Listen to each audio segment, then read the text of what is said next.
Super star Rajinikanth అల్లుడు ధనుష్ పాడిన why this Kolaveri D song సృష్టించిన ప్రభంజనం అంతా ఇంతా కాదు. ఆ సాంగ్తో నేషనల్ వైడ్ పాపులారిటీ సంపాదించుకున్నాడు ధనుష్. పాట పాడిన వారికి అంత రేంజ్ వస్తే మరి దానికి మ్యూజిక్ కంపోజ్ చేసిన వాడికి ఖచ్చితంగా అంతకు మించిన ఫేమ్ వచ్చి తీరుతుంది. ఆ మ్యూజిక్ డైరెక్టర్ ఎవరో కాదు, అనిరుద్ రవిచందర్.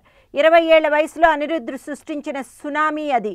ఆ తర్వాత చాలా తమిళ హిట్ సినిమాలకు అదిరిపోయే మ్యూజిక్ ఇచ్చాడు అనిరుద్. అతను కంపోజ్ చేసిన పాటలు తెలుగులో కూడా డబ్ అయి ఇక్కడ వారిని కూడా అలరించాయి.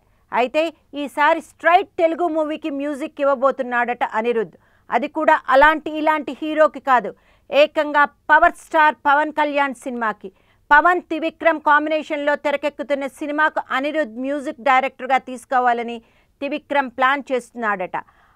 ఆ సినిమాకు అనిరుద్ని అనుకున్న లాస్ట్ మినిట్లో మిక్కీ జే మేయర్తో రీప్లేస్ చేయాల్సి వచ్చింది.